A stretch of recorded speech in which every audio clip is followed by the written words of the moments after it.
আসসালামু আলাইকুম রহমতুল্লাহ। আশা করি তোমরা সবাই ভালো আছো। তোমরা যারা ষষ্ঠ শ্রেণীতে রয়েছে, তোমাদের যে শারীরিক শিক্ষা ও স্বাস্থ্য বই এসে এ বইয়ে তোমাদের দ্বিতীয় অধ্যায় যেটি হচ্ছে স্কাউটিং ও হচ্ছে গার্ল গাইডিং, এর দ্বিতীয় অধ্যায় আমাদের 16 পৃষ্ঠা থেকে 29 পৃষ্ঠায় যতগুলো কাজ বহু নির্বাচনী প্রশ্ন আমরা সবগুলোর সমাধান করব। তোমরা অবশ্যই সম্পূর্ণ ভিডিওটা কন্টিনিউ করতে থাকো।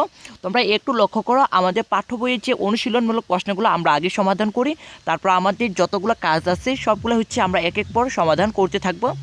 তো 1 নম্বর প্রশ্ন, প্রতিদিন কারো না কারো উপকার করা স্লোগানটি কোন হচ্ছে সংগঠনের? এখানে গ নাম্বার অ্যান্সার স্কাউটিং। 2 নাম্বার, নিচ থেকে ওপরে তোলার জন্য বা ওপর থেকে নিচে নামানোর জন্য কোন গ্যারো ব্যবহার করা হয়? খ নাম্বার অ্যান্সার রাইট, জীবন রক্ষা। 3 নম্বর প্রশ্ন, কোনো স্থান কেটে গেলে সেক্ষেত্রে প্রাথমিক চিকিৎসায় উপকরণ কোনটি?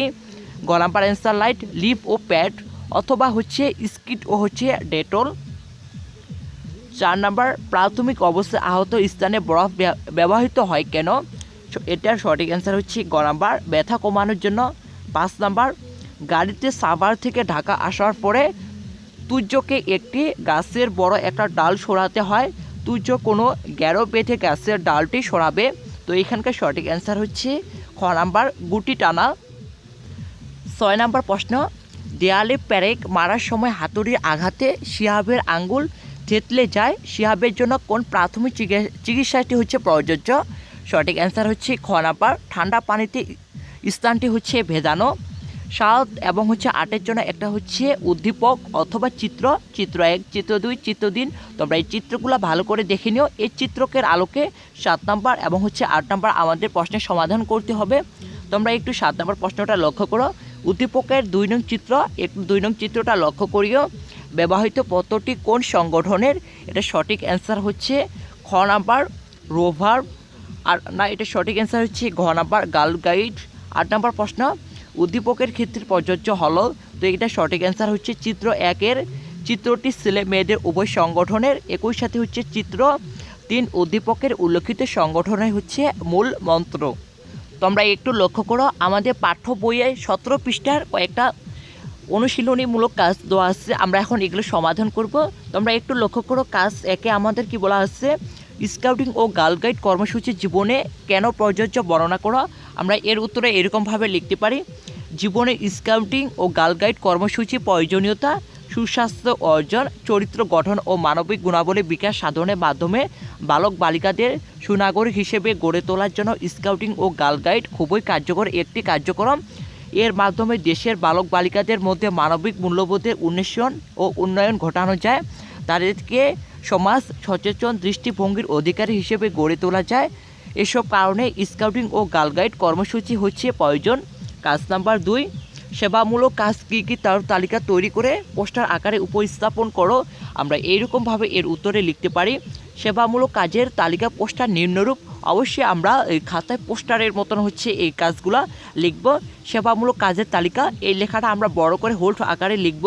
তারপর এর আলোকে কয়েকটা স্টেপ করে লিখব। 1 নম্বর স্টেপ, রাস্তা থেকে ইট পাথর কাটা, কালার ঘষা, তুলে ফেলা। 2 নাম্বার, কারো জিনিস পড়ে গেলে তা হচ্ছে তুলে দেব রাস্তার মধ্যে অর্থাৎ। 3 নাম্বার, অন্ধ শিশুকে রাস্তা পার হতে সাহায্য করা। 4 নাম্বার, রাস্তার কোনো ছোট গর্ত ভরাট করে দিলে লোক চলাচল করতে সাহায্য করা। 5 নাম্বার, আহত ব্যক্তিকে দ্রুত চিকিৎসা সেবার জন্য হাসপাতালে হচ্ছে নেওয়া। 6 নাম্বার, বন্যায় ত্রাণ কাজে সহায়তা করা ইত্যাদি। এরপরে লক্ষ্য করো, আমাদের পাঠ্য বইয়ে হচ্ছে 19 পৃষ্ঠায় আরও 4টা কাজ আছে, আমরা 4টা কাজের সমাধান করব। কাজ নাম্বার 1, স্কাউটিং ও গার্ল গাইডের মূলনীতিগুলো খাতায় লিখো। আমরা এর উত্তরে এরকমভাবে লিখতে পারি, স্কাউটিং ও গার্ল গাইড আন্দোলন 3টি মূলনীতির অপর প্রতিষ্ঠিত যথা স্রষ্টার প্রতি কর্তব্য পালন, অপরের প্রতি কর্তব্য পালন এবং হচ্ছে নিজের প্রতি হচ্ছে কর্তব্য পালন। 2 নাম্বার কাজ, স্কাউটিং ও গার্ল গাইডের মূল মন্ত্র বা মটো চিহ্ন সালাম কিরূপ করে দেখাও। কর্মবন্ধন কিভাবে করবে তা হচ্ছে খাতায় লেখো বা হচ্ছে প্রদর্শন করো। আমরা 2 নাম্বার কাজে এরকমভাবে সমাধান করতে পারি, মূল মন্ত্র, স্কাউটিং ও গার্ল গাইডের মূলনীতিগুলো হলো সদা প্রস্তুত। সদা প্রস্তুত এর অর্থ হলো যে কোনো প্রয়োজনে অন্যকে সাহায্য করার জন্য সদা প্রস্তুত থাকা। এর ইংরেজি অর্থ হলো বি প্রিভেইড।